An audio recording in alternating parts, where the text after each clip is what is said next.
Mitos de hablar en público. Hola, soy el profesor Jonfer y quiero contarte un poco sobre la experiencia que he adquirido durante estos últimos años. Muchas personas me preguntan a mí, profe, ¿cómo hago? Por ejemplo, un mito típico es, ¿cómo hago yo para tener una presentación muy bien hecha y de pronto, no sé, lograr un resultado? Pues primero tienes que tener un texto, un libreto que te permita a ti estructurar muy bien lo que vas a decir. Yo tengo la costumbre de que siempre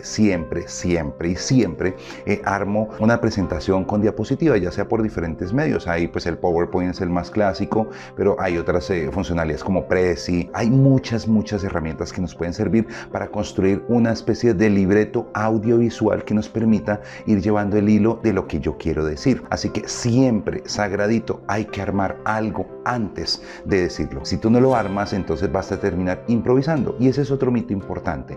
La improvisación. ¿Puedo improvisar? Bueno, te voy a contar una experiencia desde lo teatral que he tenido yo en mi vida. Cuando nosotros montábamos una obra, la obra por supuesto era una lectura inicial de la obra como tal, el escrito de la obra. Entonces esta obra, cuando nosotros la leíamos, pues al principio era un poquito gruesita, entonces empezábamos nosotros a hacer un ejercicio llamado lectura interpretativa.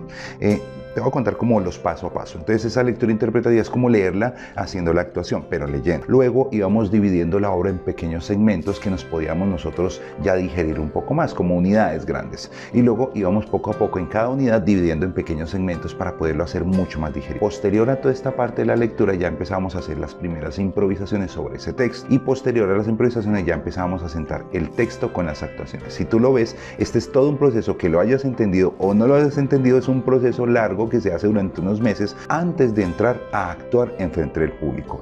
La primera actuación del público le llamamos ensayo con público. Por eso es muy importante que entiendas que si vamos a hablar en público no vas a pasar por todo este proceso como pasamos en el teatro, pero lo que sí va a suceder es que tú preparas primero un discurso, lo elaboras, preparas las diapositivas, organizas toda esa estructura, porque esa es la que te va a ayudar a manejar, a preparar, a salir de una manera mucho mejor cuando vas a hablar con las personas ya en el escenario. Entonces, no a la improvisación. Ahora, la improvisación funciona ¿dónde? Después de que tengas las estructuras armadas. Ahí van a surgir muchas variables, y este es otro mito importante.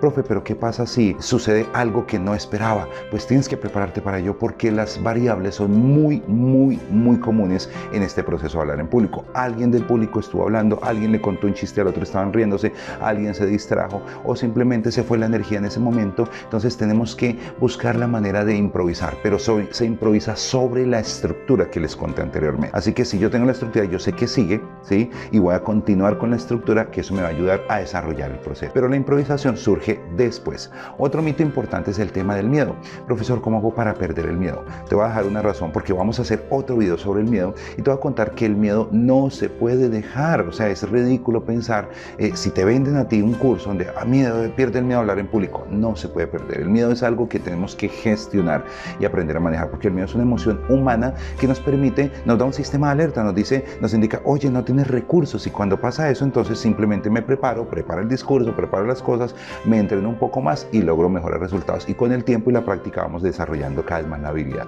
Así que el miedo no hay que sacarlo de esta ecuación, hay que ponerlo como parte del proceso. Así que ojo con esto del miedo. Y por otro lado, la pregunta, ¿cómo hago para quitarme los miedos representados en la parte nerviosa del cuerpo? Te quiero contar que la kinésica corporal, la parte del movimiento corporal, es muy natural que el cuerpo, si no lo enfocamos, no le damos una energía enfocada al movimiento de nuestro cuerpo, pues nuestro cuerpo va a reaccionar de todas maneras, porque es una energía que está acumulada, y esta energía acumulada se va a manifestar en movimientos insistentes, se va a manifestar en movimientos que de pronto no nos sirvan, se va a empezar a manifestar en movimientos cerrados, y ese tipo de movimientos son la misma energía y el mismo movimiento que se pueden utilizar haciendo lo que estoy haciendo, por supuesto utilizándolo a nuestro favor. Por ende, estos son bastantes conceptos que es importante que poco a poco los iremos desarrollando, pero son mitos que se pueden derribar, por supuesto. Así que quería contarte estos pequeños mitos para que vayas pensando poco a poco y te sirvan para que vayas entendiendo que hablar en público y también expresarse con otras personas no es una ciencia